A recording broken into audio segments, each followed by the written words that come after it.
Mark సువార్త 12వ అధ్యాయము 1 నుండి 12వ వచనం వరకు. The gospel according to mark chapter 12 versus 1 through 12. ఆయన ఉపమాన రీతిగా వారికి బోధింపనారంభించెను. ఎట్లనగా, ఒక మనుష్యుడు ద్రాక్ష తోట నాటించి దాని చుట్టూ కంచె వేయించి ద్రాక్షల తొట్టి తొలిపించి గోపురము కట్టించి కాపులకు దానిని గుత్తకిచ్చి దేశాంతరము పోయెను. పంట కాలమందు ఆ కాపుల నుండి ద్రాక్ష తోట పండ్లలో తన భాగము తీసుకొని వచ్చుటకు కాపుల యొద్దకు అతడు ఒక దాసుని పంపగా, వారు వాని పట్టుకొని కొట్టి వట్టి చేతులతో పంపివేసిరి. మరలా అతడు మరి ఒక దాసుని వారి యొద్దకు పంపగా, వారు వాని తల గాయము చేసి అవమానపరిచిరి. అతడు మరి ఒక్కని పంపగా వానిని చంపిరి. అతడింకను అనేకులను పంపగా వారు కొందరిని కొట్టిరి, కొందరిని చంపిరి. ఇంకను అతనికి ప్రియ కుమారుడు ఒకడుండెను కనుక వారు తన కుమారుని సన్మానించదరనుకొని తుదకు వారి యొద్దకు అతనిని పంపెను. అయితే ఆ కాపులు, ఇతడు వారసుడు, ఇతని చంపుదుము రండి, అప్పుడు స్వాస్థ్యము మనదగునని తమలో తాము చెప్పుకొని అతనిని పట్టుకొని చంపి ద్రాక్ష తోట వెలుపల పారవేసిరి. కావున ద్రాక్ష తోట యజమానుడేమి చేయును? అతడు వచ్చి ఆ కాపులను సంహరించి ఇతరులకు ఆ ద్రాక్ష తోట ఇచ్చును గదా. మరియు ఇల్లు కట్టువారు నిరాకరించిన రాయి మూలకు తలరాయి ఆయను. ఇది ప్రభువు వలనే కలిగెను, ఇది మన కన్నులకు ఆశ్చర్యము అను లేఖనము మీరు చదువలేదా అని అడుగగా, తమ్మును గూర్చి ఆ ఉపమానము చెప్పినని వారు గ్రహించి ఆయనను పట్టుకొనుటకు సమయము చూచుచుండిరి గాని జనసమూహమునకు భయపడి ఆయనను విడిచిపోయిరి.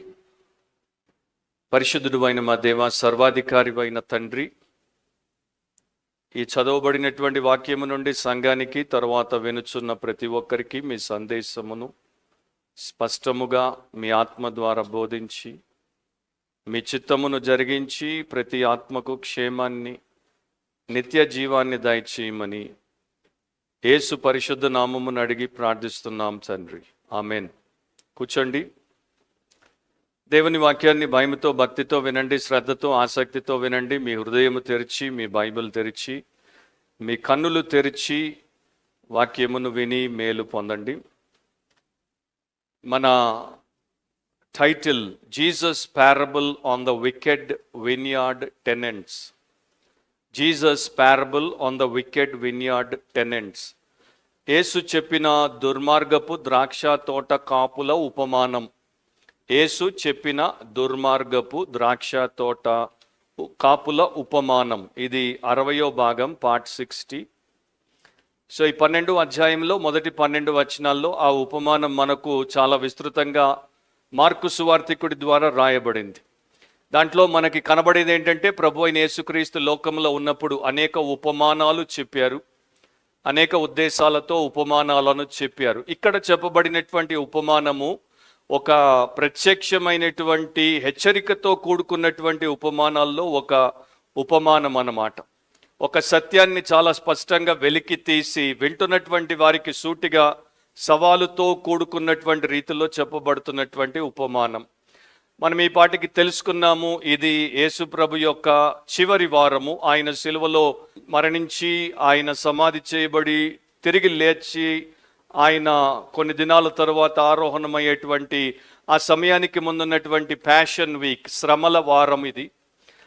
ఆ సమయంలో దేవాలయపు ఆవరణలో ప్రభు ఆయన యేసున్నాడు. ఆయన అంటే గిట్టని వారితో ఆయన మాట్లాడుతున్నాడు.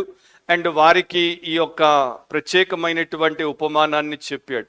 ఎవరికి చెప్పాడు అనేది ఒకవేళ మనము జ్ఞాపకం చేసుకుంటే, ఎవరైతే కుట్రపూరితంగా ఆయన్ని చంపాలనుకుంటున్నారో ఆ మత పెద్దలకు, ఆ దుర్మార్గులకు ఆయన దీని గురించి చెప్పడం జరిగింది. ఆ ప్రకారం ఆయన వారి మీద ఒక నేరారోపణ చేస్తున్నాడు, వారి యొక్క దుష్ట కార్యమును ఖండిస్తున్నాడు.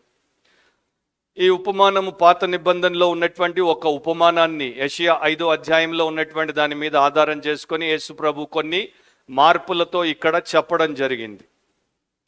అక్కడికి ఇక్కడికి ఉన్నటువంటి విషయం ఏంటంటే, ఇశ్రాయేలు దేశస్థులు దేవుడి యొక్క సత్యాన్ని, దేవుడి యొక్క సేవకుల ద్వారా దేవుడు పంపినప్పుడు దాన్ని తిరస్కరించారు, దానికి లోబడలేదు. దాని గురించే ఇప్పుడు యేసు ప్రభు చెప్తున్నప్పుడు, ఇక త్వరలో తనను ఏ ప్రకారము హింసిస్తారో, సిలువ వేస్తారో, చంపేస్తారో, సమాధి చేస్తారో దాని గురించి, ఆ తర్వాత ఆయన ఏ ప్రకారం తిరిగి లేస్తాడో, అండ్ యూదుల కొరకు దేవుడు ఏర్పాటు చేసినటువంటి రక్షణ భాగ్యము, ఆధిక్యతలన్నింటినీ వారు కాదన్నారు కనుక వారి దగ్గర నుండి దేవుడు తీసుకొని ఇతరులకు, వారు యూదులు కావచ్చు అన్యులు కావచ్చు, నమ్మేటువంటి వారందరికీ ఎట్లా ఇస్తాడో దాని గురించినటువంటి సత్యాలన్నీ దీంట్లో మనకి ప్రభు ఇచ్చాడు.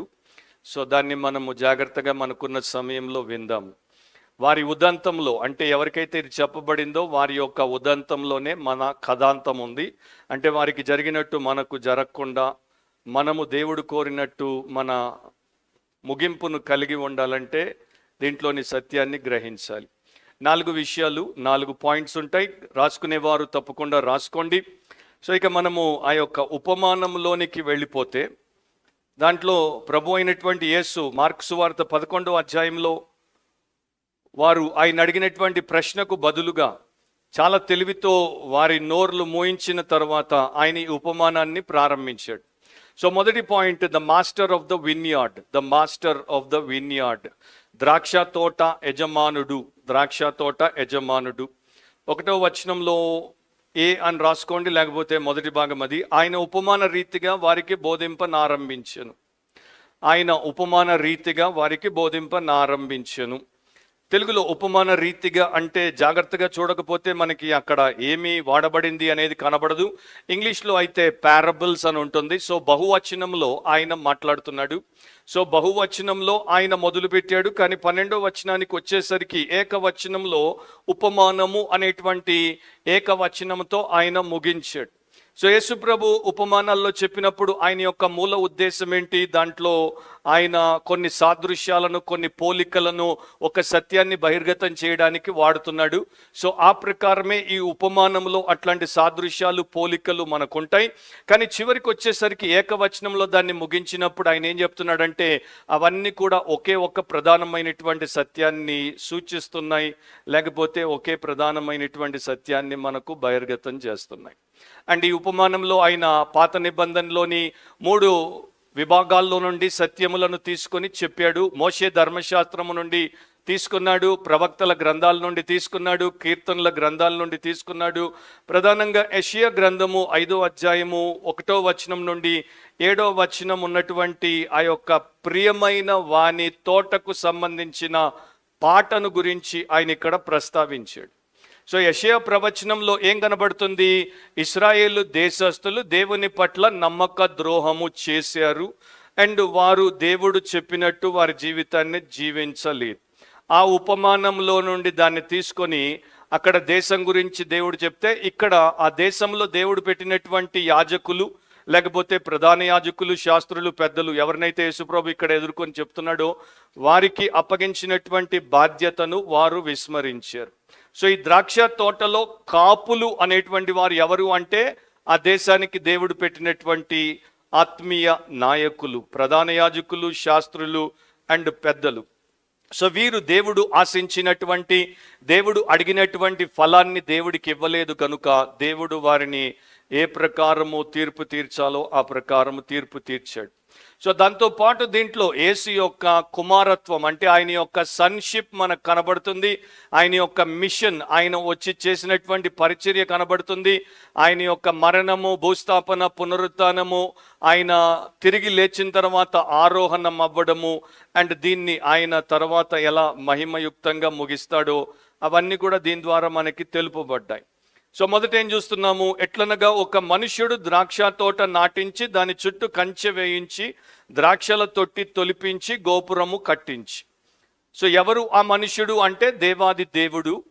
అండ్ ఈ ద్రాక్ష తోటను ఆయన చాలా శ్రద్ధతో, ఆసక్తితో, ప్రేమతో వేయించాడు అనేది మనకి ఇక్కడ కనబడుతుంది. అండ్ దేవుడికి ద్రాక్ష తోటకి, లేకపోతే యజమానికి ద్రాక్ష తోటకి ఉన్నటువంటి సంబంధం ఏంటో, దేవుడికి ఇశ్రాయేలు దేశంతో ఉన్నటువంటి సంబంధము అలాంటి సంబంధము. ఆయనే దానికి మూలము, ఆయనే దానికి మరి సృష్టికర్త అని చెప్పచ్చు. సో ఈ ద్రాక్ష తోట మీద దేవుని యొక్క అధికారం ఏ ప్రకారం ఉందో మనకి కనబడుతుంది. సో దాంట్లో ఉన్నటువంటి కొన్ని వివరాలు ఒక్కొక్క మాటలో మనం చూస్తే, ద్రాక్ష తోట దేవుడు వేయించిన తర్వాత దాని చుట్టూ కంచె వేయించాడు. కొన్నిసార్లు అది కంచెగా వేస్తారు, కొన్నిసార్లు గోడగా ప్రాకారముగా కూడా కడతారు. ఆ దినాల్లో ఇశ్రాయేలు దేశంలో ఆ పద్ధతి ఉండేది కనుక సురక్షితంగా దాన్ని ఉంచడానికి, దాని యొక్క రక్షణ భద్రత కొరకు ఆయన దాని చుట్టూ కంచె వేశాడు. తర్వాత ఏం చేశాడు? ద్రాక్షల తొట్టిని తొలిపించాడు. ద్రాక్ష పండ్లను, అది ద్రాక్ష తోట గనుక ద్రాక్ష పండ్లను వారు కోసిన తర్వాత వాటిని వారు పిండేవారు, లేకపోతే పైన ఉన్నటువంటి ఒక ప్రాంతంలో వాటిని ఒక మరి తొట్టిలాగా తయారు చేసి తొక్కేవారు. అక్కడ తొక్కబడినటువంటి ద్రాక్ష రసం అంతా కూడా కింద ఉన్నటువంటి తొట్టిలోనికి వచ్చి చేరేది. ఆ ప్రకారం వారు ఆ ద్రాక్ష తొట్టిని కొన్నిసార్లు పెద్ద గుంటగా కూడా తోట సైజును బట్టి చేసేవారు, దాన్ని వారు ఏర్పాటు చేశారు. మూడవది, అక్కడ ఆయన దాంతోపాటు గోపురము కట్టించాడు. సో ఒక ఎత్తైనటువంటి గోపురాన్ని కట్టించాడు. ఎందుకంటే ఆ గోపురం మీదకి వారు మరి తోటకు ఏదైనా ప్రమాదము లేకపోతే ఏదైనా హాని జరిగేటువంటి సమయాల్లో వారు పైకెక్కి చూసి దాన్ని కాపాడుకోవడానికి ఎత్తైనటువంటి గోపురాన్ని కట్టి పెట్టారు. సో ఈ వివరాలను మనం ఒకవేళ దేవుడి యొక్క విషయంలో ఇశ్రాయేలుతో ఆయనకున్న అనుబంధంలో ఆయన ఆత్మీయంగా ఏమి చేశాడు అనేది చూడాలంటే, మొదట దేవుడే ద్రాక్ష తోటను నాటాడు. అది దానంతట అది మొలిచి రాలేదు, దాని వెనుక దేవుని యొక్క కార్యం ఉంది. రెండవది, ఆయన ఒక గోడను కట్టాడు. అంటే ఆ ప్రజలకు ఇవ్వాల్సినటువంటి రక్షణను, వారికి ఇవ్వాల్సినటువంటి భద్రతను, వారితో దేవుడు చేసినటువంటి నిబంధన విషయంలో కావలసినటువంటి కాపుదలను దేవుడే అక్కడ నియమించాడు. మూడవది, ద్రాక్షల తొట్టిని ఆయనే తవ్వాడు. అంటే ఆ తోట నుండి మంచి ఫలాలు వస్తాయని, ఆ ఫలాలు ఆయనకు ఉపయోగపడతాయని, దానికి అవసరమైనటువంటి తొట్టి లేకపోతే ఆ యొక్క గుంట అవసరమని దేవుడు దాన్ని, ఆ యొక్క ఇన్ఫ్రాస్ట్రక్చర్ని అంటే అవసరమైనటువంటి ఏర్పాటును ఆయన చేశాడు. నాలుగవది, ఆయనే కావలి గోపురాన్ని నిర్మించాడు. అంటే ఆ తోట యొక్క విషయంలో తీసుకోవాల్సినటువంటి ప్రతి జాగ్రత్త, ప్రతి పర్యవేక్షణ అండ్ దానికి ఏ రకమైనటువంటి హాని నష్టం కలగకుండా చూసుకోవాల్సినటువంటి విషయాన్ని దేవుడే స్వయంగా తీసుకున్నాడు. గనుక దీని వెనక దేవుడి యొక్క ప్రణాళిక, ఉద్దేశము చాలా గొప్పదిగా ఉంది. ఒక ఓల్డ్ టెస్టిమెంట్ స్కాలర్ దాని గురించి, అంటే ఇశ్రాయేలు పట్ల దేవుడికి ఉన్నటువంటి శ్రద్ధాసక్తులు ఎంత గొప్పవో చెప్తూ ఈ యొక్క ఉపమానము నుండి కొన్ని విషయాలు రాశాడు. నేను దాంట్లో నుండి ఒక పేరాలో ఆయన రాసినటువంటి దాన్ని కోట్ చేస్తున్నాను. ఇశ్రాయేలు ప్రజల పట్ల దేవునికి ఉన్న ప్రత్యేకమైన శ్రద్ధను చూస్తే, కనాను దేశము చుట్టూ రక్షణ గోడ ఉన్నట్టు ఒక ద్రాక్ష తోట వలె అది ఉంచబడింది. ఇశ్రాయేలు ప్రజలకు వారి చుట్టుపక్కల ఉన్న అన్య జనులకు మధ్య దేవుడు స్పష్టమైనటువంటి సరిహద్దులను, అంటే లైన్స్ ఆఫ్ డిమార్కేషన్, బౌండరీస్ని ఏర్పరిచాడు.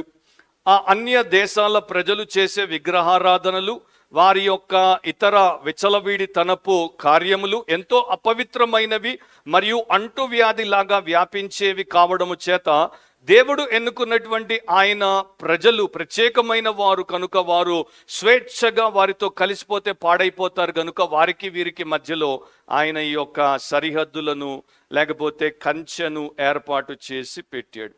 అందుకే వారు ఇతర అన్యజనులతో వివాహ సంబంధాలు కలిగి ఉండకూడదని ఖచ్చితమైన ఆజ్ఞ వారికి ఇవ్వబడింది. అంతేకాకుండా వారికి ఉన్నటువంటి భౌగోళిక స్థానం, అంటే జియోగ్రాఫికల్ పొజిషన్ని కూడా మీరు చూస్తే మిగతా లోకముతో ఇశ్రాయేలు వేరు చేయబడినట్టు నలువైపుల దేవుడు దానికి సరిహద్దు పెట్టినట్టు మనకి కనబడుతుంది. దానికి దక్షిణ సరిహద్దులో పారాను అరణ్యం ఉంది, దానికి పడమర దిశలో మధ్యధార సముద్రం ఉంది, ఉత్తరాన లెబనాను పర్వత శ్రేణులున్నాయి, తూర్పున నది సరిహద్దు అంటే యోర్దాను నది ఉంది. సో ఈ ప్రకారం దేవుడు ఏం చేశాడు, తన దేశస్తులు తన చిత్తానికే సమర్పించబడి ఉండినట్లు ఏర్పాటు చేశాడు. అదే ప్రకారం ఈ యజమానుడు ద్రాక్ష తోటను తనకే ఫలములిచ్చి తనల్ని సంతోషపెట్టేటువంటి తోటగా ఉండడానికి దాన్ని చేసి దాన్ని వారి యొక్క చేతుల్లో, అంటే కాపుల చేతుల్లో పెట్టాడు. ఆయన వారికి చేసినటువంటి గొప్ప ఏర్పాటు ఏంటి? వారితో స్వయంగా దేవుడే నిబంధన చేశాడు. వారికి దైవికమైనటువంటి ధర్మశాస్త్రాన్ని ఇచ్చాడు, వారికి యాజకత్వాన్ని ఇచ్చాడు, వారికి ప్రవచనాలను ఇచ్చాడు, వారికి వాగ్దానాలు ఇచ్చాడు, వారికి నేరుగా దేవుడి దగ్గర నుండి వచ్చినటువంటి ప్రవక్తలను ఇచ్చాడు. అంత గొప్ప ఆధిక్యత వారికి ఉన్నా కూడా వారు దాన్ని ఉపయోగించకుండా అధాపాతాళానికి పోయారు. సో రెండవది, ఆ మొదటి వచనము రెండో భాగాన్ని మనం చూస్తే, కాపులకు దానిని గుత్తకిచ్చి దేశాంతరము పోయెను. కాపులు అంటే ఫార్మర్స్ అన్నమాట. కౌలు రైతులు అని అంటాం కదా. మీకు పెద్ద వ్యవసాయ భూమి ఉంటే మీరు స్వయంగా పోయి దాన్ని చేయరు, కొంతమందిని పనివారిని పెట్టుకుంటారు. 5 ఏళ్ళు నీకు కౌలుకి ఇస్తున్నాను, లీజ్కి ఇస్తున్నాను, 5 ఏళ్ళు నీవు దీన్ని కాయు, దీన్ని సేద్యం చేయి, వచ్చిన దాంట్లో నీది 20%, నాది 80%, లేకపోతే నీది 40, నాది 60 అని ఒక ఏర్పాటు చేసుకుంటారు, ఒక అగ్రిమెంట్ చేసుకుంటారు. ఇది ప్రపంచమంతటా ఉన్నటువంటి విషయం. సో వీరు టెనెంట్ ఫార్మర్స్, కౌలు రైతులు. వారికి ఆ యొక్క తోట ఇవ్వబడింది. అండ్ అక్కడ మామూలుగా కొత్తగా ద్రాక్షల తోట వేస్తే ఆ పంట రావడానికి 4 నుండి 5 సంవత్సరాలు పడుతుంది. 4-5 ఏళ్ల తర్వాత ఇక వారు యజమానితో చేసిన ఒప్పందం ప్రకారం ఆయన భాగాన్ని ఇవ్వాలి. అది అందరూ ఒప్పుకున్నటువంటి విషయం. సో ఈయన వారిని నమ్మాడు, వారికి దాన్ని ఇచ్చాడు. దూరదేశం ప్రయాణమైపోయాడు. తెలుగులో దూరదేశం అంటే మనం అనుకుంటాం చాలా దూరంగా వెళ్ళిపోయాడు. యాక్చువల్గా గ్రీక్లో ఉన్నటువంటి పదం యొక్క అపోడేమియో అనేటువంటి పదానికి అర్థము చాలా దూరంగా వెళ్ళిపోవడం కాదు, వీరి మధ్య నుండి వేరొక జనం మధ్యలోనికి వెళ్ళడం. అది దగ్గరలోనే ఉండొచ్చు, కానీ ఈ జనము నుండి మరొక జనం మధ్యలోనికి వెళ్ళడం, ఇతర ప్రజల మధ్యకు వెళ్ళడం అని దాని అర్థం. సో ఆయన మరొక పనిలో నిమగ్నమై అక్కడ ఉన్నాడు అండ్ వీరికి దీన్ని అప్పగించేశాడు. అయితే వీరేం చేశారు? యజమానికి వీరు ఇవ్వాల్సినటువంటి భాగం విషయంలో వీరు నమ్మకమైనటువంటి వారిగా లేరు. దాంట్లోనికి మనం వెళ్దాం. ఇక్కడ మనకి కావలసినటువంటి స్పిరిచువల్ ఇన్సైట్ లేకపోతే స్పిరిచువల్ ట్రూత్ ఏంటి? ఈ కాపులకు దేవుడు తోటనిచ్చినట్టు, లేకపోతే యజమానుడు ద్రాక్ష తోటనిచ్చినట్టు ఇశ్రాయేలు వారికి దేవుడే జీవం ఇచ్చాడు.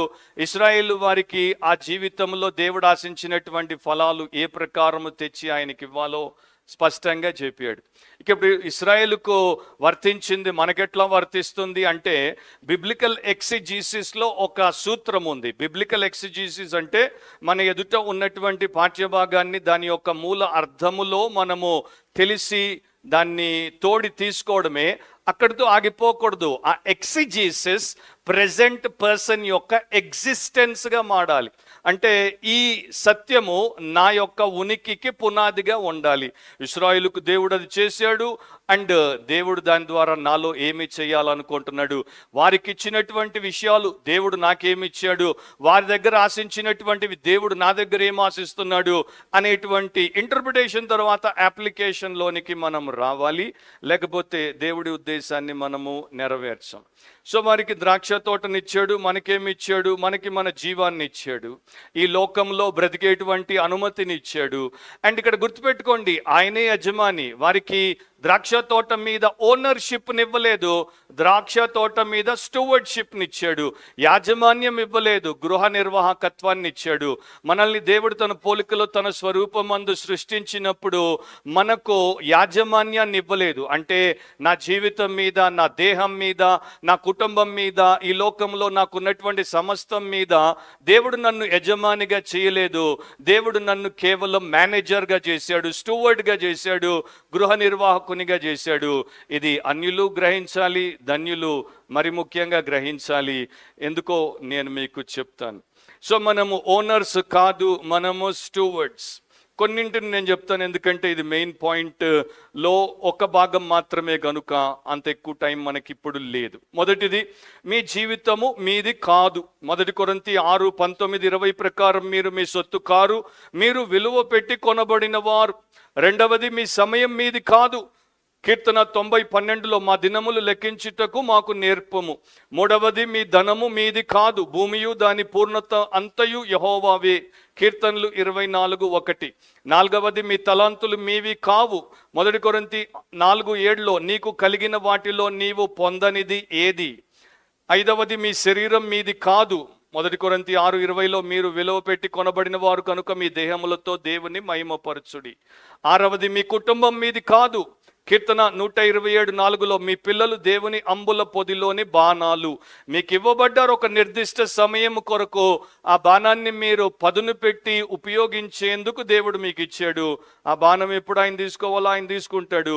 ఆ చివరిది, మీ సంఘం మీది కాదు. మత్తయి 16:18 ప్రకారం నా సంఘమును నేను కట్టదును అన్నాడు. సో నిజం చెప్పాలంటే ఈ లోకంలో నాది ఏది కాదు, దేవుడు ఒక్కడే నా వాడు, ఇక నేను కూడా నా వాడిని కాదు. అట్లాగే మీరు మీ సొత్తు కారు, మీదేది మీది కాదు, మీరు యజమానులు కారు, కనుక యజమానులు అయినట్టు దాని మీద మీ యొక్క పూర్ణ హక్కు అధికారం ఉన్నట్టు మీరు బతికితే ఘోరంగా నష్టపోతారు. దేవుని ఎదుట తల ఎత్తుకులేనటువంటి స్థితిలో ఉంటారు. ఈ లోకంలో జీవితము నిరర్ధకం అయిపోతుంది, సార్థకం అవ్వదు. సో మీకు సంబంధించిన వనరుల గురించి మీరు తీసుకునేటువంటి ప్రతి నిర్ణయం, మన డెసిషన్స్ అన్నీ కూడా ఓనర్గా మనము చేస్తాం. ఓనర్గా చెయ్యకూడదు, ఓనర్ని అడిగి చెయ్యాలి. ఇది గుర్తుపెట్టుకోండి. నేను ఇల్లు కొంటాను, నేను ఇల్లు కడతాను, నేను ప్లాట్ కొంటాను, నేను ఫామ్ హౌస్ కొంటాను, నేను అక్కడికి పోతాను, నేను ఇక్కడికి పోతాను, నేను బండి కొంటా, ఇది కొంటా. ఓనర్ని అడిగిన తర్వాత ఆయన అనుమతిస్తే అప్పుడు చెయ్యాలి. ఎందుకంటే డబ్బు ఆయనది. నీ దగ్గర ₹1,00,00,000 ఉన్నాయి, నీవి కావు, ఓనర్వి, నీవు మేనేజర్వి. నీవే నీ ఇంట్లో ఒక మేనేజర్ని పెట్టుకుంటే వాడికి ₹1,000 ఇస్తే 4 కొనుక్కొని రమ్మని చెప్తే వాడు వచ్చిన తర్వాత 4 అసలు ఎంతో వెల తెలుసుకుంటావు, మిగిలిన కూడా నీ వెనక్కి తీసుకుంటావు, బిల్లు అడుగుతావు. ఎందుకంటే వాడు ఓనర్ కాదు, నీవు ఓనర్ కనుక. దేవుడు కూడా అదే చేస్తాడు. కానీ ఇక్కడ మన క్రైస్తవులము ఎంత ఫెయిల్ అయిపోయాం మనం. We think we are the owners. మనమే ఓనర్లము. ప్రతి డెసిషన్ ప్రార్థన లేకుండా, ప్రతి డెసిషన్ దేవుడి చిత్తమో కాదో వాక్యములో తెలిసి చూసుకోకుండా మనము నిర్ణయాలు చేసేస్తాము. తర్వాత వాటికి మనకు ప్రతికూల పర్యవసానాలు వస్తే చాలా బాధలు పడుతుంటాం. అప్పుడు ఉపయోగం ఉండదు. ఓనర్ నడక్కుండా చేస్తే, ఓనర్ సొమ్ము సొంత కోసం వాడేస్తే చాలా పెద్ద సమస్యలు వస్తాయి. ఆ ద్రాక్ష తోట ఎన్నడూ ఆ కాపు స్వంతము కాదు. వారు దాని మీద ఉన్న ప్రతి క్షణము వారి చేతుల్లో నుండి తిరిగి దాన్ని యజమాని తీసుకునేంత వరకు ఆయనదే. కనుక నాది అని మనిషి ఎప్పుడైతే దేన్నైనా అనుకుంటాడో ఇక అప్పుడే వాడి బతుకులో పాపం అనేది స్టార్ట్ అయింది. దిస్ ఈజ్ మైన్ అని నీవు అనగానే, ఈ బండి నాది, ఈ ఇల్లు నాది, ఈ ఫ్యామిలీ నాది, ఆ బిడ్డ నా వాడు అనగానే పాపం మొదలైంది. నీది కాని దాని మీద నీవు హక్కును, అధికారాన్ని, ఓనర్షిప్ని చూపించే ప్రయత్నం చేస్తున్నావు. రెండవ పాయింట్ రాసుకోండి. The manipulators of the vineyard. The manipulators of the vineyard. ద్రాక్ష తోట మోసగాళ్ళు. ద్రాక్ష తోట మోసగాళ్ళు. ఈ మ్యానిపులేటర్స్ అనే పదం నేను కావాలనే వాడాను. కాసేపు అయితే మీకు అర్థమవుతుంది ఇశ్రాయేలు ఎట్లా దేవుడితో మ్యానిపులేషన్ చేసిందో, అండ్ ఈ రోజున క్రైస్తవులు ఎట్లా దేవుడితో మ్యానిపులేషన్ చేస్తున్నారో. మ్యానిపులేటివ్ గేమ్స్ ఎట్లా మనం ఆడతామో, మోసపు ఆటలు దేవుడితో మనం ఎట్లా ఆడతామో, ఒకరితో ఎట్లా ఆడతామో దీంతో మనకి అర్థమవుతుంది. 2వ వచనం నుండి 5వ వచనం వరకు రాసుకోండి. 2వ వచనంలో, పంట కాలమందు ఆ కాపుల నుండి ద్రాక్ష తోట పండ్లలో తన భాగము తీసుకొని వచ్చుటకు కాపుల యొద్దకు అతడు ఒక దాసుని పంపగా. మార్క్కి ఉన్నటువంటి ఒక అలవాటు ఏంటంటే కొన్ని చోట్ల అసలు వివరాలు ఇవ్వడు, కానీ కొన్ని చోట్ల వివరాలు ఇస్తాడు. సో ఇక్కడ మనకి ఈ యొక్క ఉపమానం కొరకైతే చాలా వివరాలు ఇచ్చాడు. సో ద్రాక్ష తోట యజమాని ఏం చేశాడు? ఆ ద్రాక్ష తోట కాపుల దగ్గరికి పంట కాలమందు తన భాగము తీసుకొని రావడానికి ఒక దాసుడిని పంపించాడు. ముందుగానే వారు ఒప్పందం చేసుకున్నారు. దాని ప్రకారమే ఆ సమయం వచ్చింది. అంటే పంట చేతికి వచ్చినటువంటి సమయంలో వారి భాగం వారు తీసుకోవాలి, ఈయన భాగం ఈయన తీసుకోవాలి. దానికోసం ఆయన పంపించాడు. పండ్లలో ఇక్కడ ఉంది, ద్రాక్ష తోట పండ్లలో తన భాగము తీసుకొని వచ్చుటకు. సో ద్రాక్ష తోట వేసినప్పుడు అది ఫలిస్తుంది, పండ్లనిస్తుంది. ఆ పండ్లు తర్వాత రసం అవుతాయి. ఆ పండ్లు తర్వాత మరి ద్రాక్ష వైన్గా, అంటే గ్రేప్ వైన్గా దాన్ని నిలవబెట్టి దాన్ని ఫర్మెంట్ చేసేస్తే అది మనుషులు తాగేటువంటి ద్రాక్ష రసముగా, మత్తెక్కించేటువంటి ద్రాక్ష రసంగా మారుతుంది. లేకపోతే దాన్ని ఎండకు పెట్టి ఎండిపోయేటట్టు, కుచించుకుపోయేటట్టు చేస్తే అది మనము పాయసంలో వేసుకునేటువంటి కిస్మిస్ లాగా మారుతుంది. నానా రకాలుగా ద్రాక్షలను వారు తయారు చేస్తారు. సో నానా రకాలుగా ఈ యొక్క ఒప్పందం ప్రకారము యజమాని అడిగినట్టు వారు ద్రాక్షలను, లేకపోతే రసాన్ని, లేకపోతే వెనిగర్ని, లేకపోతే రైజిన్ని అంటే కిస్మిస్ని ఆ రూపంలో వారు పంపిస్తారు. కొన్నిసార్లు యజమాని అంటాడు, నా భాగం అంతా అక్కడే అమ్మేసి వచ్చిన డబ్బు మాత్రం నాకు ఇవ్వు. సో దీన్ని బట్టి ఇశ్రాయేలు దేశం దగ్గర దేవుడు ఏమి కోరుకుంటున్నాడు? ఫలము కావాలంటున్నాడు. నేను మిమ్మల్ని ఒక తోటలాగా వేశాను, నాకు మీ దగ్గర ఫలము కావాలి. మీ పెరట్లో మీరు ఒక మొక్కను నాటితే పువ్వో పండో కావాలనే కదా దాన్ని పెట్టింది. మీరు ఒక ఆవును కొనుక్కొని వస్తే పాలు ఇస్తుందనే కదా దాన్ని తెచ్చింది. మీరు ఒక కోడిని కొనుక్కొని వస్తే ఇది ఇంకో కోడిగుడ్డు కోడి పిల్లల్ని పెడుతుంది అనే కదా మీరు దాన్ని తెచ్చింది. ఇది మనకు ప్రత్యేకంగా ఎవరు చెప్పి నేర్పించాల్సినటువంటి అవసరం లేని తిరుగులేని సత్యం కదా. మనం పెట్టుబడి పెడితే మనకు రాబడి రావాలి. సో దేవుడు అంటున్నాడు, నేను మిమ్మల్ని నా పోలికలో నా స్వరూపమందు సృష్టించాను, ఇప్పుడు మీకు నా యొక్క పోలికలు ఫలముగా కలిగాయా, ఆ పోలికలను నాకు చూపించండి. నా పిల్లలు నాలాగా ఉండాలి కదా, దాంట్లో ఏమన్నా అన్యాయం ఉందా?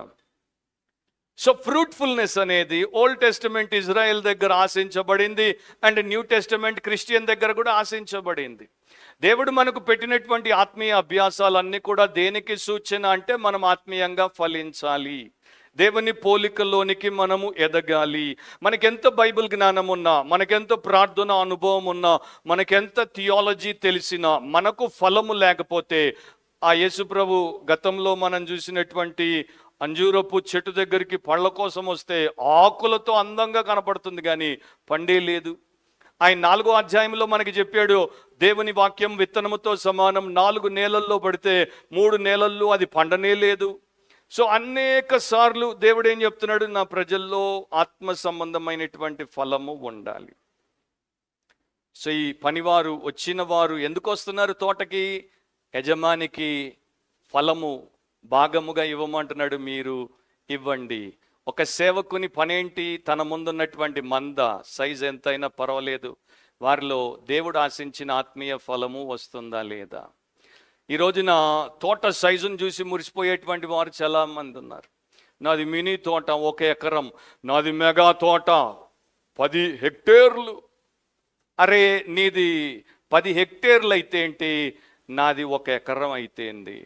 నీ దాంట్లో పండే లేకుండా నా ఎకరం అంతా ఫలము యజమానికి ఇస్తే ఏది ఆయనకు ఉపయోగపడింది? సో సేవకులు ఏమైపోయారంటే ఈ దుష్టుల్లాగానే తయారైపోయారు. అండ్ వారు ఆ యొక్క తోట ఫలమును యజమానికి ఇవ్వడం విషయంలో ఆసక్తి లేదు. తోటను వారి స్వార్థం కోసం వాడుకుంటున్నారు.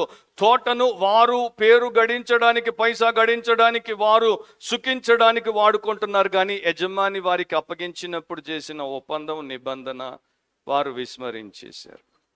అండ్ ఈ రోజున నా తోట బాగా పండిందని, నా తోట బాగా పండిందని ఈ తోట కాపు ఆ తోట కాపుతో పోటీ పడడం, పోల్చుకోవడం, పతనమైపోవడం ఎక్కువైపోయింది. కానీ దేవుడు కోరినటువంటి ఫలము నా తోట తెస్తుందా, దానికి నేను ఇంకేమైనా చేయాలా అని చూసేటువంటి సేవకులు కరువైపోయారు. సమయం లేదు. తర్వాత 1 కొరింథీ 3వ అధ్యాయంలో చదవండి, దాని గురించి అపోస్తలుడైన పౌలు రాశాడు. 3 నుండి 5 వరకు మనం చూస్తే, వారు వాని పట్టుకొని కొట్టి, మొదట ఒక దాసుణ్ణి ఆయన పంపితే వారు ఏం చేశారో గమనించండి. వారు వాని పట్టుకొని కొట్టి వట్టి చేతులతో పంపివేసిరి. సో ఒక్క పండు వాడి చేతుల్లో పెట్టలేదు, వట్టి చేతులతో వాడిని పంపేశారు. ఖాళీ చేతులతో వచ్చాడు, ఖాళీ చేతులతో పోయాడు. మరలా అతడు మరి ఒక దాసుని వారి వద్దకు పంపగా వారు వాని తల గాయము చేసి అవమానపరిచిరి. ఇతన్ని అవమానానికి కూడా మరి వారు గురి చేశారు. అతన్ని తల మీద కొట్టి గాయము చేశారు. అండ్ ఇట్లా వారు సందేశాన్ని యజమానికి పంపితే మరొకరిని పంపడని, అండ్ వచ్చేటువంటి దాసుడు కూడా భయపడిపోతాడని వారు అట్లా చేశారు. కాకపోతే యజమాని దీర్ఘశాంతం గలవాడు, ఆయన ఓర్పు గలవాడు, ఆయనకి నిరీక్షణ ఉంది కనుక అతడు మరి ఒక్కని పంపగా వానిని చంపిరి. సో మొదటివాడిని ఒట్టి చేతులతో పంపేశారు, రెండో వాడిని తలకు గాయం చేసి అవమానపరిచారు, మూడో వాడిని చంపేశారు. ఇది ఇంకా స్ట్రాంగ్ మెసేజ్ ఇచ్చారు. అయితే యజమాని ఆగలేదు. అతడు ఇంకా అనేకులను పంపగా వారు కొందరిని కొట్టిరి, కొందరిని చంపిరి. ఇప్పుడు ఇక్కడ మనం ఏం చూస్తున్నామంటే ఒక సీక్వెన్స్ని చూస్తున్నామంటే ఒక కార్యము మరలా పదే పదే జరుగుతోంది. ఒక స్థాయి నుండి ఇంకొక స్థాయికి పెరుగుతోంది, ఉధృతంగా మారుతోంది. కానీ వారు యజమాని యొక్క చిత్తాన్ని చెయ్యట్లేదు. వారు తిరుగుబాటు చేస్తున్నారు, వారు అహంకారముతో విర్రవీగుతున్నారు, వారు యజమాని యొక్క పథకములను సర్వనాశనం చేయడానికి పూనుకున్నారు. సో దీన్ని ఏమనొచ్చు అంటే ఒక హార్డెండ్ ప్యాటర్న్ అంటాం. అంటే మన ఇశ్రాయేలు దేశంలో ఉన్నటువంటి లక్షణం, క్రైస్తవుల్లో కనబడేటువంటి లక్షణం ఏంటంటే ఒక జ్యుడిషియల్ హార్డనింగ్ అంటారు దీన్ని. అంటే నేను ఒక తప్పు చేసినప్పుడు వెంటనే నాకు దానికి శిక్ష తీర్పు రాకపోతే ధైర్యం వచ్చేసి ఇంకొక తప్పు చేస్తాను. ఆ తప్పు దీనికన్నా 2 ఆకులు ఎక్కువై ఉంటుంది. సో దాని తర్వాత నేను ఇంకొకటి చేస్తాను. సో వీరికి ఇంతమందిని పంపాడు కానీ వెంటనే యజమాని రాలేదు, తీర్పు రాలేదు, శిక్ష రాలేదు, వీరి మీద కేసు అవ్వలేదు. కనుక వీరు జ్యుడిషియల్ హార్డనింగ్కి గురైపోయారు. ఒక బ్రిటిష్ ఫిలాసఫర్ ఆయన పుస్తకంలో ఇట్లా రాశాడు, దాన్ని నేను కోట్ చేస్తున్నాను, జాగ్రత్తగా వినండి. మన చిన్న చిన్న నిర్ణయాలు కూడా మనల్ని దేవునికి దూరంగానో లేక దగ్గరగానో నడిపిస్తాయి. మరొకసారి చెప్తాను, మన చిన్న చిన్న నిర్ణయాలు కూడా మనల్ని దేవునికి దూరంగానో లేకపోతే దేవునికి దగ్గరగానో నడిపిస్తాయి. కాలక్రమేణా ఆ నిర్ణయాలే గట్టిపడి మన స్వభావంగా మారిపోతాయి. ఒకసారి నిజాన్ని నిరాకరించిన మనిషికి మళ్ళీ దానిని నిరాకరించడం మరింత సులువవుతుంది. ఒకసారి తప్పు చేసిన మనిషికి రెండవసారి దాన్ని చేయడం మరింత నిర్భయముగా చేసేందుకు మనస్సు అతన్ని ప్రేరేపిస్తుంది. సో ఈ కాపులు ఒక్క రోజులో హంతకులైపోలేదు. మొదట తిట్టి పంపారు, తర్వాత కొట్టి పంపారు, తర్వాత చంపి శవాన్ని పంపారు. సో ఇదే కదా మన లైఫ్లో కూడా మనం చేసేది. సో మీరు దాన్ని దేనికైనా అప్లై చేసుకోవచ్చు. మనము దేవుడి విషయాలను తిరస్కరించినప్పుడు, దేవుడి విషయాలను వ్యతిరేకించినప్పుడు, దేవుడి విషయాలను మనము అవిధేయతతో దాడి చేసి తొక్కేసినప్పుడు మనము కఠినంలో అయిపోతున్నాం అండ్ దేవుడికి దూరం అయిపోతున్నాం. అండ్ దాన్ని మీకు నేను ఒక క్రిస్టియన్గా ఎన్నో రకాలుగా అప్లై చేయొచ్చు. మీరు రోజు బైబిల్ చదివేదాన్ని ఆపేసి మెల్లగా వెనకబడిపోతే, మీరు రోజు ప్రార్థన టైంని తగ్గించి వెనకబడిపోతే, మీరు మిడ్ వీక్ మీటింగ్కే రాకుండా వెనకబడిపోతే, మీరు వచ్చే ఆదివారం కూడా ఏదో కారణం చేత మిస్ అయ్యి వెనకబడిపోతే, మీరు సేవకులు చెప్పేటువంటి బోధలు పట్టించుకోకుండా వెనకబడిపోతే, మీరు దేవుడికి వెనకబడిపోతున్నారు, దేవుడి నుండి చాలా దూరం పోతున్నారు. మీరు penny wise pound foolish people. ఎందుకంటే మీకు చిల్లర దగ్గర తెలివి ఉంది, మీకు కోట్ల దగ్గర బుద్ధిహీనత ఉంది. మీరు దేవుణ్ణి కాదంటున్నారు, రేపు ఆయన లేని దిక్కుమాలిన నరకానికి పోతారు.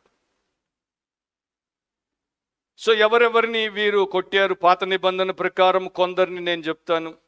ఒకటి, ఏలియా అనేటువంటి ప్రవక్తను దేవుడు ఇశ్రాయేలు దగ్గరికి పంపాడు. ఆ సమయంలో యెజబేలు అతన్ని బెదిరిస్తే అతడు పారిపోయి అరణ్యములోనికి వెళ్ళిపోయాడు.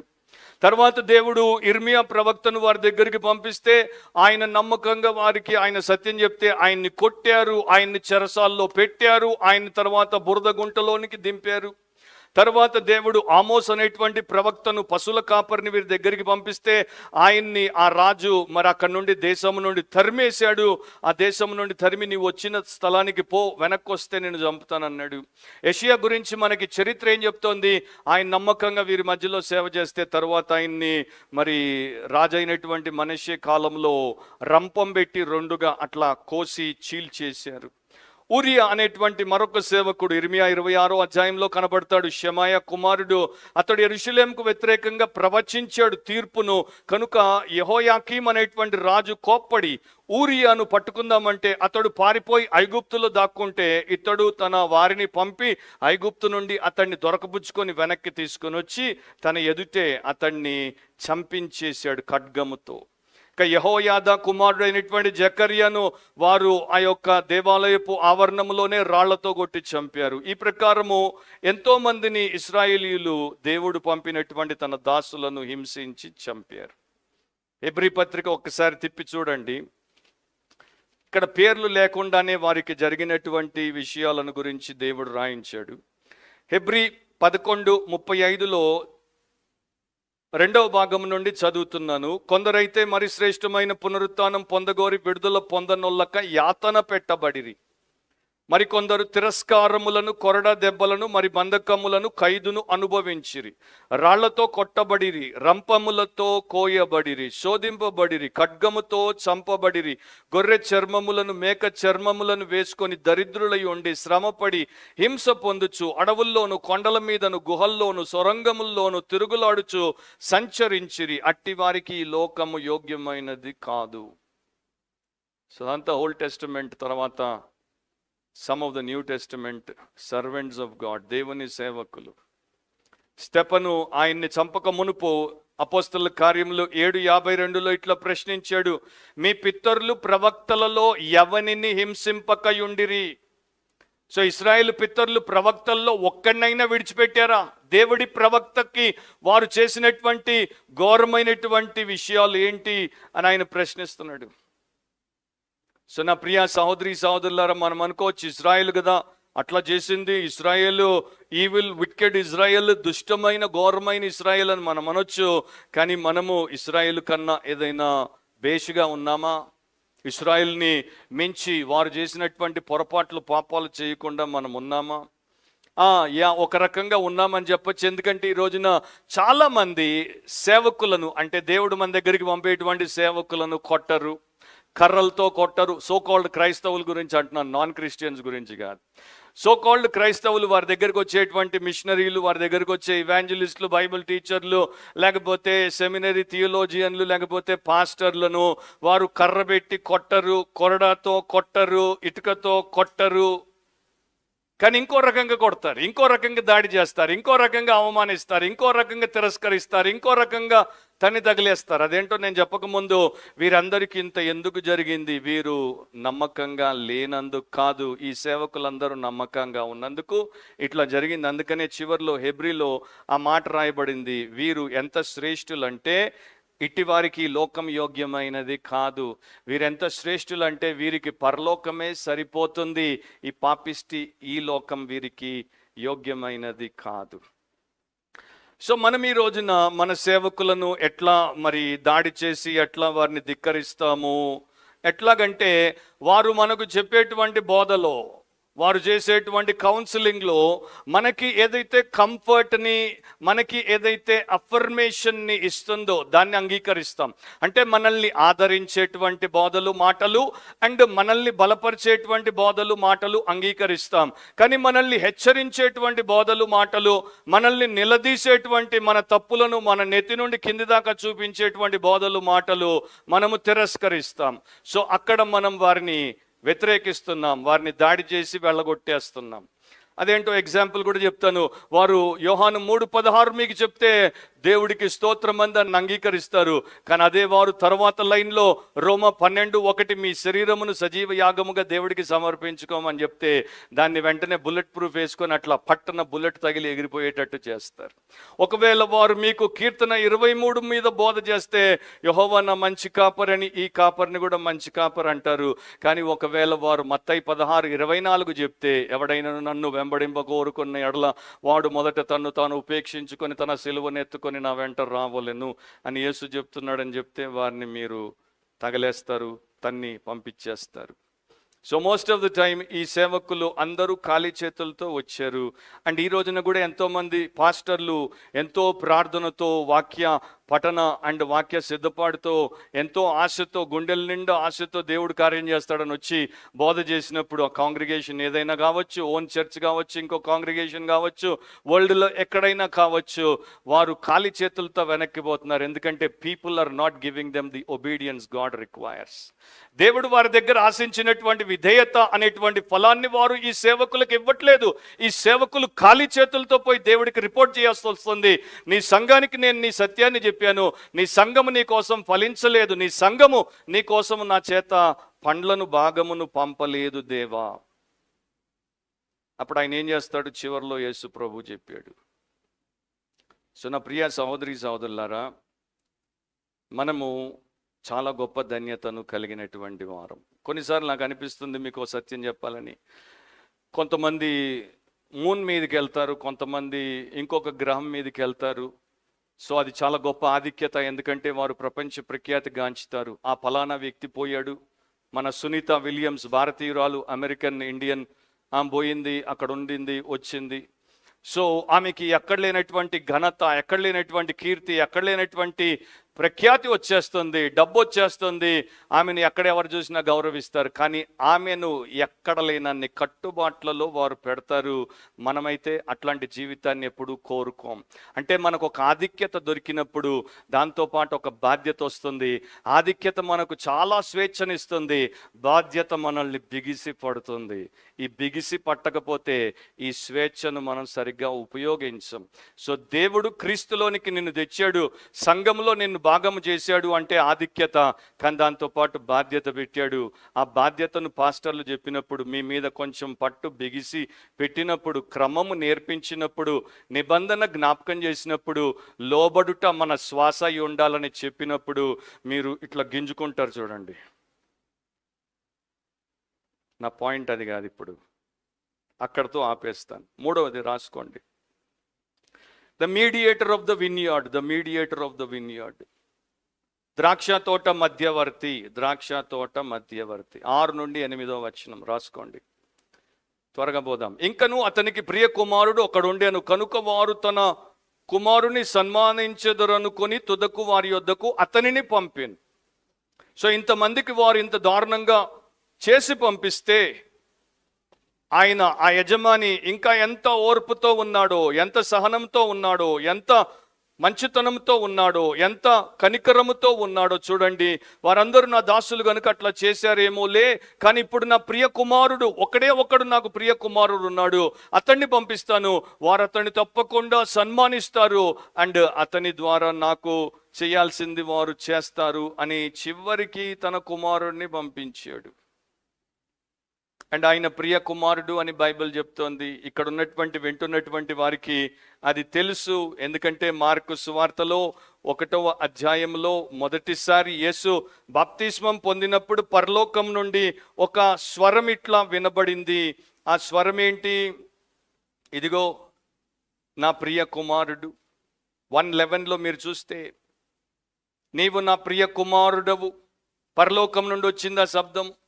దాని తర్వాత 9th చాప్టర్లో 7th వర్స్లో చూస్తే, కొండ మీద, రూపాంతరపు కొండ మీదకి వారు వెళ్ళినప్పుడు అక్కడ మరలా మేఘం ఒకటి వారిని కమ్మినప్పుడు, ఈయన నా ప్రియ కుమారుడు, ఈయన మాట వినడని పరలోకం నుండి శబ్దం వచ్చింది. సో దేవుని యొక్క ప్రియ కుమారుడు యేసుక్రీస్తు అని వారికి తెలుసు, ఒప్పుకున్నా ఒప్పుకోకపోయినా. ఆయన దేవాది దేవునికి ప్రియాతి ప్రియమైనటువంటి వాడని తెలుసు. తర్వాత యేసు ప్రభువుని వారు తీర్పులో నిలబెట్టినప్పుడు మార్కు సువార్త 14వ అధ్యాయం 61వ వచనంలో,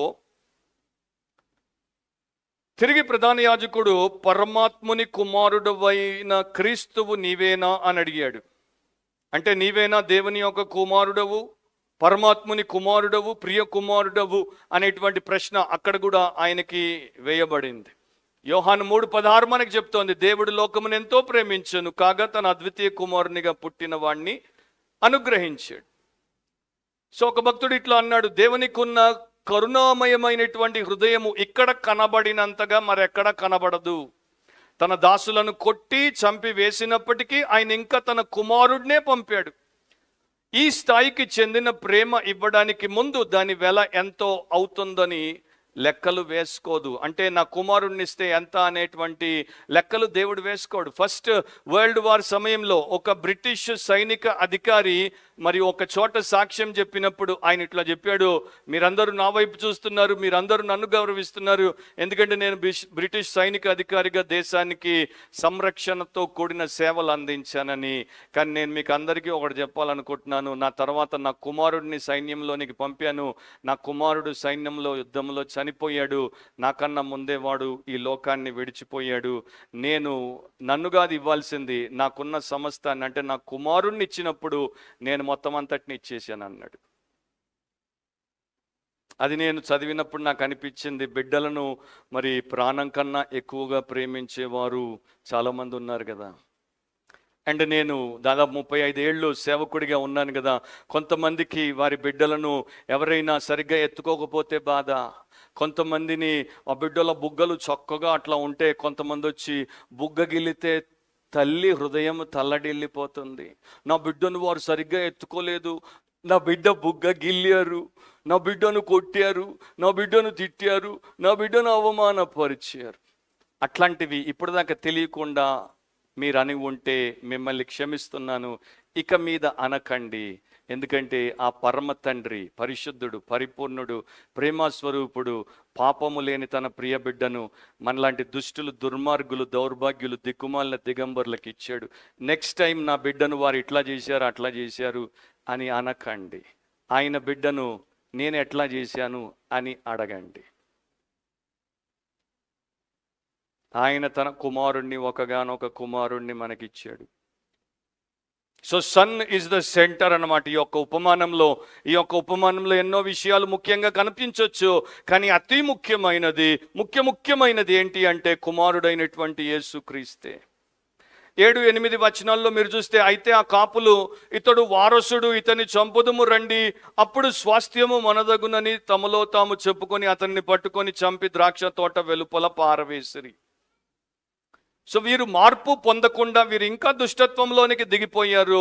ఆ కాపులు ఏమంటున్నారు, ఇతడు వారసుడు, ఆ యజమానికి ఉన్నటువంటి ఒకే ఒక వారసుడు ఇతడు, ఇతన్ని చంపేస్తే ఆ స్వాస్థ్యం, యజమాని యొక్క ఆస్తి అంతా, ఈ ద్రాక్ష తోట అంతా మందైపోతుందని చెప్పి అతన్ని వారు పట్టుకొని చంపి ద్రాక్ష తోట వెలుపల పారవేశారు.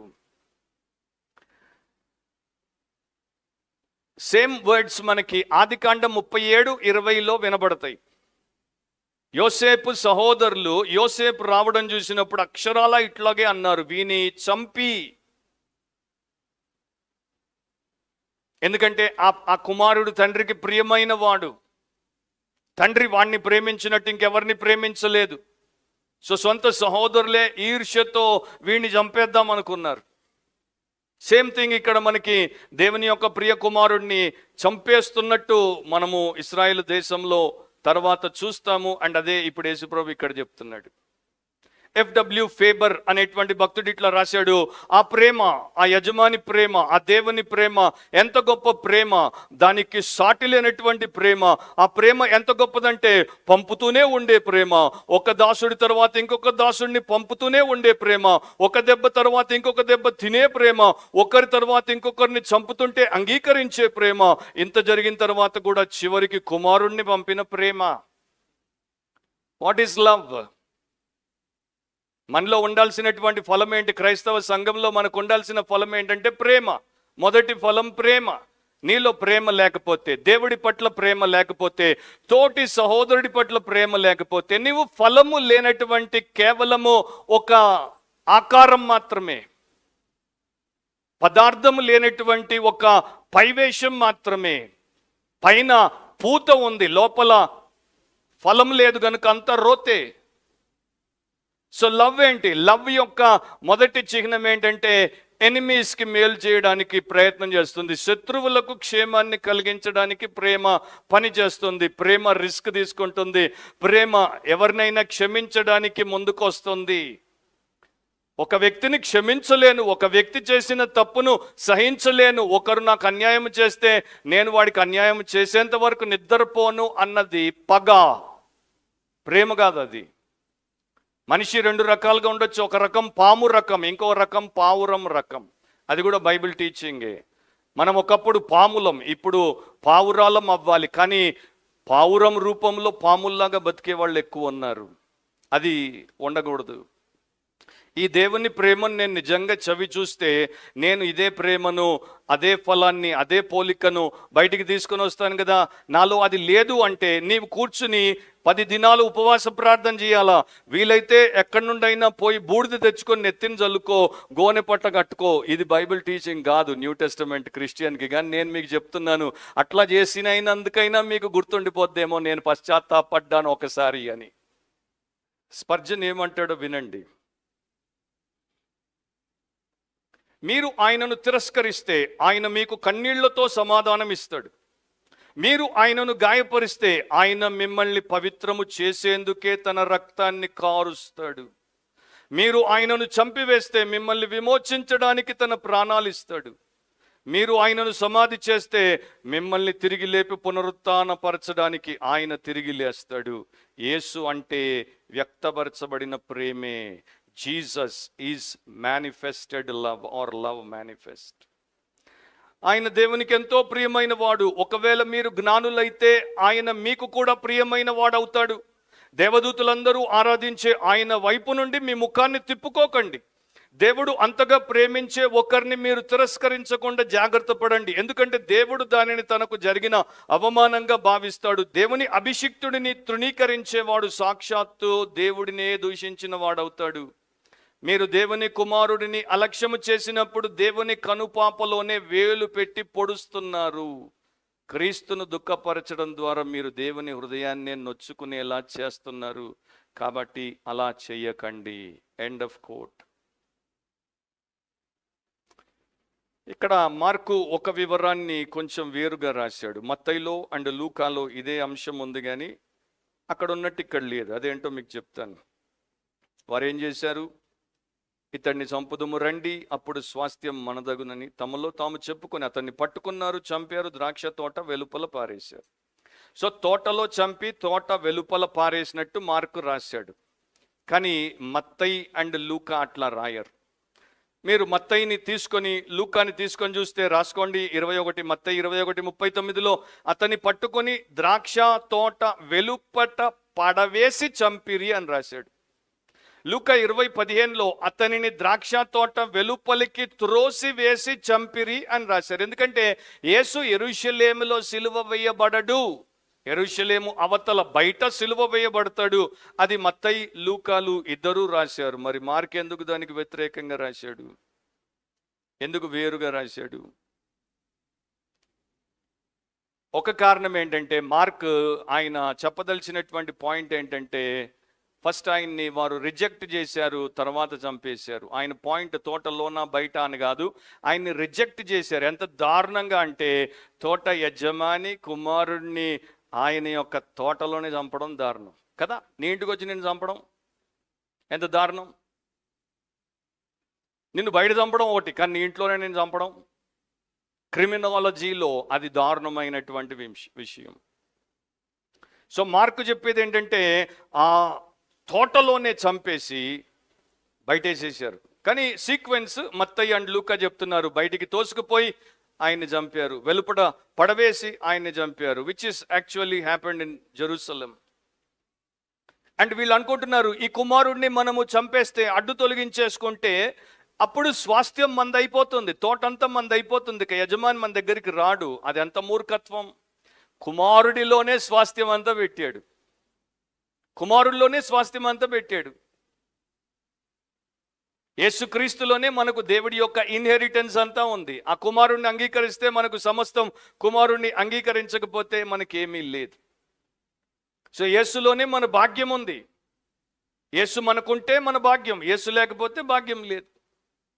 1917లో రష్యన్ రెవల్యూషన్ అంటారు దీన్ని. రష్యాలో వచ్చినటువంటి విప్లవం ఇది.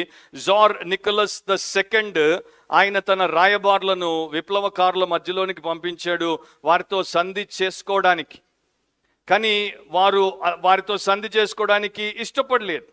సో ఇతడు పంపినటువంటి రాయబారులను, ప్రతినిధులను, ఇతని వంశస్థులను అందరినీ కూడా వారు తీవ్రంగా తిరస్కరించారు, శత్రుత్వాన్ని పెంచుకున్నారు. ఇక మీ మీద దాడి చేస్తామన్నంత వరకు వచ్చేసారు. రాజు ఆ యొక్క జార్ అనుకున్నాడు, నా దేశానికి నా విధానాలే కాదు, నా దేశం అంతటికి నా యొక్క వ్యక్తిత్వం, అంటే నన్ను చాలా గౌరవించే దేశం అని నేను అనుకుంటున్నాను, నాకు ఈ దేశం మీద దేవుడే అధికారం ఇచ్చాడని నేను అనుకున్నట్టు దేశం అంతా అనుకుంటుందని నేను అనుకుంటున్నాను అని అనుకున్నాడు. కానీ ఆయన అనుకున్నదంతా వారు అబద్ధం చేశారు. చివరికి జూలై 1918లో నికోలస్ని, ఆయన భార్య అలెగ్జాండ్రాని, వారి 5 పిల్లలను అండ్ ఆయనతో ఉన్నటువంటి 4 సన్నిహిత సేవకులను వారు ఎక్టెన్బర్గ్లోని ఒక భూగర్భ గదిలో, బేస్మెంట్లోనికి తీసుకెళ్ళి, ఈ బోల్షెవిక్ హంతకులు ఏం చేశారంటే, బోల్షెవిక్ రెవల్యూషనరీస్ వారిని కాల్చి చంపి, ఆ తర్వాత ఆ యొక్క రైఫిల్కు ఉండే బోనెట్ తూటాలతో, కత్తుల్లాగా ఉంటే అవి, వాటితో పొడిచి కూడా చంపేశారు. ఈ జార్ యొక్క చిన్న కుమారుడు అలెక్సీ అనేటువంటి చివరి వాడు ఆ కాల్పుల్లో చనిపోలేదు. ఎందుకంటే వాడి యొక్క వస్త్రాల కింద వీరు పారిపోయే ముందు వజ్రాలను వారు దాచిపెట్టారు. సో బుల్లెట్ వజ్రాలకు తగిలి ఆ బిడ్డ బతికే ఉన్నాడు. కానీ వీరు ఆ బిడ్డ బతుకున్నాడని చెప్పి అతన్ని తీసుకెళ్ళి చంపేశారు, క్రూరంగా చంపేశారు. అట్లా ఒక గొప్ప రాజవంశం అంతా కూడా క్రూరంగా అంతమైపోయింది. సో యేసుప్రభు మనకి చెప్తున్నటువంటి ఉపమానంలో ఈ దుష్టులైనటువంటి కాపుల ఆలోచన విధానం కూడా వీరిలాగే ఉంది. వారసుడిన ఈయన చంపేస్తే ఆస్తి అంతా మందైపోతుంది. అదే పాపం ఇశ్రాయేల్ చేసింది, అదే పాపం ప్రస్తుతం ప్రపంచంలో ఉన్నటువంటి ప్రతి మనిషి చేస్తాడు. అదే పాపము జాగ్రత్తగా ఉండకపోతే, యేసుక్రీస్తులో నడుచుకోకపోతే క్రైస్తవులు చేస్తారు. ఏంటది? దేవుడు మనిషికి ఇచ్చిన దాన్ని తిరిగి దేవుడికి ఇవ్వకుండా, సమర్పించకుండా, దాన్ని లాక్కుని స్వంతము చేసుకొని స్వార్థం కోసం వాడుకోవాలి అని అనుకోవడమే. వాళ్ళు ద్రాక్ష తోట లాక్కుందాం అనుకున్నారు. ఈ రోజున ప్రతి పాపి దేవుడి యొక్క అధికారాన్ని, దేవుడి సార్వభౌమాన్ని ఒప్పుకోడు. ఎందుకంటే లోకంలో వాడికి దేవుడు పెట్టినటువంటి జీవితానికి సంబంధించిన సమస్త ఈవులను లాక్కునే ప్రయత్నం చేస్తాడు. దేవుడు నీకు ఫంక్షనల్ బ్రెయిన్ ఇచ్చాడు, మెంటల్గా నిన్ను చేయలేదు కనుక నీవు చదివావు, నీవు డిగ్రీ సంపాదించావు. దేవుడు నీకు ఒక కంపెనీ, ఒక గవర్నమెంట్ సెక్టర్లో అనుగ్రహం ఇచ్చాడు కనుక వారు నీకు ఉద్యోగం ఇస్తే ఉద్యోగం చేస్తున్నావు. 30 దినాలు దేవుడు శ్వాస నీ యొక్క గుండె కొట్టుకునేటట్టు చేశాడు కనుక నీవు బతుకున్నావు. వారు జీతం వేస్తే నీవు తీసుకొని వాడుకుంటున్నావు. కానీ ఇవేవి కూడా దేవుడు నీకు ఇచ్చినందుకు దేవుడికి రుణపడి సమర్పించుకొని దేవుడిని మహిమపరచినట్లు కాకుండా ఈ దుష్టులైనటువంటి కాపుల్లాగా ప్రయత్నిస్తున్నాం. 4వది, the manufacturers of the vineyard. The manufacturers of the vineyard. Benefactor అంటే లాభం తెచ్చేవాడు, మ్యానుఫ్యాక్చర్ అంటే దుర్మార్గుడు. ద్రాక్ష తోట దుర్మార్గులు, ద్రాక్ష తోట దుర్మార్గులు. 9 నుండి 12 వరకు. కావున ఆ ద్రాక్ష తోట యజమానుడు ఏమి చేయును? అతడు వచ్చి ఆ కాపులను సంవరించి ఇతరులకు ఆ ద్రాక్ష తోట ఇచ్చును కదా. సో ఇక్కడ యేసుప్రభువే ప్రశ్న వేశాడు, యేసుప్రభువే జవాబు ఇచ్చాడు మార్కు సువార్తలో. కానీ మత్తయి సువార్త 21వ అధ్యాయం 41వ వచనంలో ఎట్లా ఉంటుందంటే, అందుకు వారు, అంటే ఎవరితో అయితే ఆయన మాట్లాడుతున్నాడో ప్రధాన యాజకులు, పెద్దలు, శాస్త్రులు, వారి మీద తీర్పు ప్రకటిస్తున్నట్టు జవాబిచ్చారు. అందుకు వారు ఆ దుర్మార్గులను కఠినముగా సంహరించి వాటి కాలముల యందు తనకు పళ్లను చెల్లించునట్టి ఇతర కాపులకు ఆ ద్రాక్ష తోట గుత్తకిచ్చునని ఆయనతో చెప్పిరి. సో మన నోట మన తీర్పును రాపిస్తాడు. We will write our own sentence. సంహరించు అనేది తెలుగులో రాయబడింది. దాని యొక్క యాక్చువల్ మీనింగ్ ఏంటంటే నాశనము, పూర్తిగా నాశనం. చంపడం కాదు, పూర్తిగా లేకుండా నాశనం చేయడం. నామరూపాలు లేకుండా నాశనం అంటాను చూడండి. అది మొదట్లో ఈ యొక్క 3వ అధ్యాయంలో 11వ అధ్యాయంలో వీరు చేద్దామనుకున్నటువంటి దానికి అనుబంధితమైన పదం, లేకపోతే సేమ్ పదమే. ఈ యొక్క యేసుకు వ్యతిరేకులైనటువంటి మత పెద్దలు యేసును అట్లా నాశనం చేద్దాం అనుకున్నారు. 3:6లో ఆయన ఎలాగూ సంహరింతుమా, అట్లాగే 11:18లో కూడా ఆయన్ని ఎట్లా సంహరింతుమా. సో ఆయన్ని నాశనము చేద్దాం అనుకుంటే వారే నాశనం అయిపోయే స్థితికి వచ్చేసారు. సో దేవుడిని మనం ఏమీ చేయలేము. దేవుడు మనల్ని నాశనము చేసే స్థితిలోనికి మనల్ని తెచ్చుకోవడం తప్ప. యెషయాలో మీరు తర్వాత చదువుకోండి, 5వ అధ్యాయంలో వారు ఆత్మీయ ఫలాలు ఫలించినప్పుడు దేవుడు దేశం మీద తీర్చాడు. ఆ దేశం మీదకి తీర్పు వచ్చినప్పుడు, వారిలో ఉన్న అన్యాయము, విగ్రహారాధన సంబంధమైనటువంటి పాపాలను బట్టి తీర్పు వచ్చినప్పుడు అష్షూరియులు దాని మీద దాడి చేసి దాన్ని నాశనం చేయడానికి దేవుడు అనుమతించాడు. అండ్ ఇప్పుడు ఇశ్రాయేలు దీని మీద ఎవరు దాడి చేసి దీన్ని నాశనం చేశారు? క్రీస్తు చెప్పిన తర్వాత కొన్ని సంవత్సరాలకు 70 ADలో రోమన్ చక్రవర్తి టైటస్ దీని మీద దాడి చేసి మొత్తం యెరూషలేమును నేలమట్టం చేసేసాడు. సో దేవుడు చెప్పినట్టుగానే దేవుడు చేశాడు, అంతా అయిపోయింది. స్కాట్లాండ్ బోధకుడు రాబర్ట్ మర్రే మక్షీన్ ఒకసారి దీని గురించి ఇట్లా చెప్పాడు, దేవుడికి ఓర్పు చాలా ఎక్కువ, దీర్ఘశాంతం గలవాడు. కాకపోతే ఆయన ఈ యజమానిలాగా తన అప్పులవాడి దగ్గరికి లేఖలు పంపుతూనే ఉంటాడు. పదే లేఖలు పంపుతాడు, గుర్తు చేస్తాడు, రిమైండ్ చేస్తాడు. కానీ అది ఆయన బలహీనుడైనందుకు కాదు, ఆయన లేఖలకు ఈరోజు కాకపోతే రేపు వారు స్పందించి పంపుతారనే ఆశతో. కానీ ఒక రోజున దేవుని ఓర్పు ముగిసిపోతుంది. ఆ రోజున దేవుడు పంపే లేఖలు ఆగిపోతాయి. అప్పుడిక లేఖ రాదు, అప్పుడిక జప్తు అధికారి వస్తాడు. అండ్ జప్తు అధికారి వచ్చినప్పుడు తీర్పు, శిక్షలు పడతాయి. దీన్ని మనం కృపాకాలం అంటాం. ఎందుకంటే కృపచేత కనికరించబడ్డానికి, కృపచేత క్షమించబడ్డానికి, కృపచేత ఆయన కాళ్ళు పట్టుకుంటే ఆయన మనల్ని తన మందలో చేర్చుకోవడానికి. 10-11 వచనాల్లో మరియు ఇల్లు కట్టువారు నిరాకరించిన రాయి మూలకు తలరాయి ఆయను, ఇది ప్రభువు వలననే కలిగెను, ఇది మన కన్నులకు ఆశ్చర్యము అను లేఖనం మీరు చదవలేదా అని అడుగుగా, ఇది కీర్తన 118, 22, 23 వచనాల నుండి యేసు ప్రభు డైరెక్ట్గా తీసుకున్నాడు. దాని యొక్క సారాంశం ఏంటో చెప్తాను. ఆ రాయి మస్సియా యేసు, అండ్ ఈ యొక్క కట్టువారు ఈ యొక్క మత నాయకులు. అండ్ ఇది ఎక్కడ జరుగుతుంది? దేవాలయంలో కట్టువారు, ఈ ప్రధాన యాజకులు, పెద్దలు, శాస్త్రులు ఉన్నారు. వారి ఎదుట దేవాలయపు ఆవరణంలోనే రాయిగా ఆయన ఉన్నాడు. అండ్ వీరు ఆయన్ని పర్యవేక్షించి, అంటే ఆయన్ని పూర్తిగా టెస్ట్ చేసిన తర్వాత అప్రూవ్ చేయకుండా ఆయన డిసప్రూవ్ చేశారు. ఆ రాయిని, ఆ శ్రేష్టమైనటువంటి తలరాయిని, మూల రాయిని వద్దని త్రోసేశారు. సో ఆ ప్రకారం వారు చేసినప్పుడు యేసుప్రభు దాని యొక్క పర్యావసానం ఎట్లా ఉంటుందో అక్కడ చెప్పాడు. అది కూడా వారికి జ్ఞాపకం చేశాడు. మీరు చదవలేదా అంటాడు. లేఖనం మీరు చదవలేదా? ఎవరిని అడుగుతున్నాడు? శాస్త్రులు. వారు ఏదైనా చేస్తారంటే పొద్దునుండి రాత్రి దాకా వారు చేసి ఒకే ఒక పని చదవడం, రాయడం, చదవడం, రాయడం, చదవడం. బైబిల్ స్కాలర్స్ని అడుగుతున్నాడు, మీరు చదవలేదా?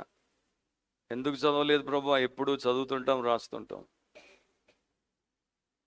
అండ్ ఇది మన కన్నులకు ఆశ్చర్యం, ఎందుకంటే ఇది ప్రభువు వల్లనే కలిగింది. వారు దేన్ని నాశనము చేద్దామనుకున్నారో వారి కుట్రలో భాగముగా ఆయన్ని సిలువేసి, ఆయన్ని మరణించేసి, ఆయన సమాధి చేయబడి తిరిగి లేచడం ద్వారా వారు సర్వలోకానికి రక్షణ కార్యము చేసేటట్టు ఆయన్ని వారు ముందుకు పంపారు. అది దేవుడి వలన కలిగినది. దేన్నైతే మీరు కాదన్నారో దాన్నే దేవుడు తీసుకొచ్చి సమస్తానికి మూలరాయిగా పెట్టాడు, సమస్తానికి ఆధారముగా చేశాడు. అండ్ యేసుక్రీస్తే ఆ మూలరాయి. ఇది మనకు ఆశ్చర్యం. సో ఇక్కడ మనకేమీ విశ్లేషణ అవసరం లేదు, ఇక్కడ మనకేమీ వివాదం లేదు. ఇక్కడ జస్ట్ వండర్, ఆశ్చర్యపోవాల్సినటువంటి అవసరం. 12వ వచనంలో తమ్మును గూర్చి ఆ ఉపమానము చెప్పినని వారు గ్రహించి ఆయనను పట్టుకొనుటకు సమయము చూచుచుండిరి, కానీ జనసమూహమునకు భయపడి ఆయనను విడిచిపోయిరి. ఎంతసేపు జనానికి భయపడతారు వీళ్ళు. అండ్ వాళ్ళు ఆ రిప్రూఫ్ని, అంటే అంత స్పష్టంగా వారి గురించి ప్రభు అయిన యేసు అద్భుతాలు, ఆశ్చర్యాలు, తన శక్తి సామర్థ్యాలు చూపించిన దేవుడు చెప్తే వారు మారు మనసు పొందలేదు, హృదయాన్ని మార్చుకోలేదు, కఠినంగా ఉన్నారు. అందుకే అంటారు, బలహీనమైన కన్నులకు వెలుతురు బాధను కలిగిస్తుంది, పుండుబడిన గొంతుకు తేనె మంటను పుట్టిస్తుంది. కొరంతిలో ప్రపంచమంతటికి అందెగత్తెగా పేరుగాంచినటువంటి లాయిస్, ఆమె ముసల్దైనప్పుడు ముఖం మీద ముడతలు రావడంతో ఏ అద్దము చూడకుండా అద్దాలను పగలగొట్టేసేది. ఎందుకంటే నేను నిన్ను చూపిస్తే ఈ అద్దము గుండా చూడ్డానికి నువ్వు ఇష్టపడట్లేదు. నా డెంటిస్ట్ నాకు చూపాడు, నోరు తెరు, అది పెట్టాడు. అక్కడ స్కాన్లో అదిగో నీ నోరు, పుచ్చిపోయిన పళ్ళు. నేను బాధపడలా, వెంటనే తీసి అన్నా, నేను మీకు మీ పుచ్చు, మీ కుళ్ళు చూపిస్తే బాధపడొద్దు, తీసేయండి అనండి. తర్వాత ఈ ప్రపంచంలో సత్యం మీకు చెప్పి దేవుడి వైపు మిమ్మల్ని లాగే ప్రయత్నం చేసిన సేవకుడు మీకు ఎంత దీవెనో ఇంకేది లేదని మీరు తెలుసుకుంటారు. అది ఆలస్యం అయిపోకుండా చూసుకోండి. ముగిద్దాం ఇక. సో యేసు ఈ ఉపమానం మత నాయకులకు చెప్పాడు. చుట్టూ ఉన్నటువంటి వారు విన్నారు. ఎవరేం చేశారో మనకి ఆ రోజున తెలుస్తుంది. మత నాయకులు ఏం చేశారో మనకి ఈ రోజే తెలిసిపోయింది. అయితే ఆ ప్రశ్న వారితోనే ముగిసిపోతుందా? లేదు, ఆ ప్రశ్న తరతరానికి కొనసాగుతూనే ఉంది. ఆ ప్రశ్న ప్రతి మనిషి ముందుకు వస్తుంది. ఆ ప్రశ్న ప్రతి హృదయాన్ని తడుతుంది. ఆ ప్రశ్న ఏంటి? దేవుడి కుమారుడిని నువ్వేం చేస్తావు? సంహరిస్తావా? స్వాగతిస్తావా? సమర్పించుకుంటావా? లేకపోతే ఆయన్ని బయటికి గెంటేసి ఆయన్ని చంపేస్తావా? సో దేవుని కుమారుని పట్ల, యేసుక్రీస్తు పట్ల మన యొక్క స్పందన ఏంటి? ఈ ద్రాక్ష తోటలాగా దేవుడు మనకి మన యొక్క జీవాన్ని ఇచ్చాడు, భూమి మీద మనల్ని ఉంచాడు. సో మనము ఆయన సృష్టించిన లోకములో, ఆయన యొక్క స్వాధీనంలో ఉన్నటువంటి లోకములో ఆయన మనకిచ్చేటువంటి కృపా కనికరాలతోనే ప్రతి క్షణం బ్రతుకుతున్నాం.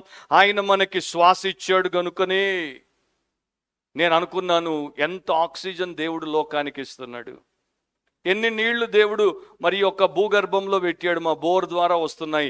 నా బకెట్ దాదాపు 20 లీటర్ల కన్నా ఎక్కువ ఉంటుంది. సో నేను లెక్కేసుకున్నాను, నేను రోజుకి ఇన్ని లీటర్ల నీళ్లు ఉచితంగా వాడుతున్నాను, నేను ఎన్ని శ్వాసలు తీసుకుంటున్నాను అంత గాలి ఉచితంగా వాడుతున్నాను, అంటే దేవుడు భూమి ద్వారా ఇచ్చేటువంటి పంటను తింటున్నాను, ఇదంతా దేవుడు నాకు ఇస్తేనే కదా నేను బతికేది. అయినా అట్లా బతుకుతున్నటువంటి మనము, ఆయన మనల్ని దేనికోసం బతికిస్తున్నాడో, దేనికోసం సంరక్షిస్తున్నాడో ఆ ఫలాలు ఆయనకి ఇవ్వకపోతే ఏమి లాభం? మీ బిడ్డ మీలాగా లేకుండా, మీకన్నా భయంకరంగా దుర్మార్గంగా, మీలో కాస్తో కూస్తో మంచి ఉంది, వారిలో ఏ మంచి లేకుండా అయితే కన్నందుకు మీరు ఏడుస్తారు. అంటే మీరు అనుకుంటారు వీడికన్నా ముందు నేను కాటికి పోతే మంచిది అని. మరి దేవుడు ఏమనుకోవాలి మన గురించి? సో మనం ఏం చేయాలి? ప్రశ్న ఏంటంటే మీ జీవిత ఫలాలను మీరు ఆయనకు ఇవ్వాలా వద్దా అన్నది కాదు ప్రశ్న ఇక్కడ. ప్రశ్న ఏంటంటే అది మీరు ఖచ్చితంగా ఇస్తారు. ప్రశ్న ఏంటంటే ఆయన పంపిన కుమారుని ప్రేమలో లోబడి ఆ ఫలాలను మీరు ఇష్టపూర్వకంగా ఆనందంగా ఆయనకి సమర్పిస్తారా లేదా? సో ఆ రాయి మీద మీరు పునాది వేసుకొని కట్టబడతారా, లేకపోతే ఆ రాయి మీ మీదకి వచ్చి మిమ్మల్ని పూర్తిగా నలిపేయాలా? అదే మత్తయి 21:44 చెప్పాడు. ఆ మాటతో నేను ప్రార్థన చేస్తాను.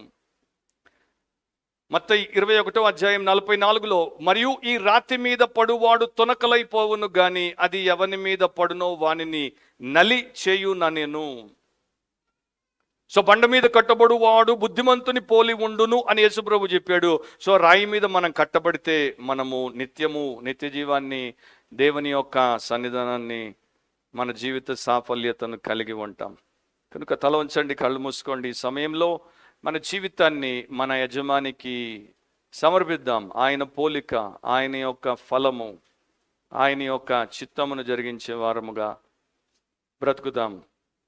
పరిశుద్ధుడు అయిన మా తండ్రి, ఈ ఉదయం మరొకసారి మాకు మీరు ఇచ్చినటువంటి హెచ్చరికతో కూడిన బోధను బట్టి కృతజ్ఞతలు. మేము ఆ కాపుల వంటి వారం, మమ్మను కనికరించండి, క్షమించండి, కృప చూపండి. మీ కుమారుణ్ణి బట్టి మమ్మను అంగీకరించి రక్షించండి ప్రభువా. మేము గృహ నిర్వాహకులం మాత్రమే, యజమానులము కాము. మీరే మా యజమాని. మేము మీకోసము మీ పోలికల ఫలమును, ఆత్మ ఫలమును, క్రీస్తు గుణ లక్షణముల ఫలమును తెచ్చుటకు మాలో ప్రతి ఒక్కరిలో కార్యము చేయండి. రక్షణ లేని వారు రక్షించబడినట్లు, రక్షించబడిన వారు క్రీస్తు రూపములోనికి రూపాంతరము చెందినట్లు చేయమని యేసు నామమున అడుగుచున్నాం తండ్రి. ఆమేన్.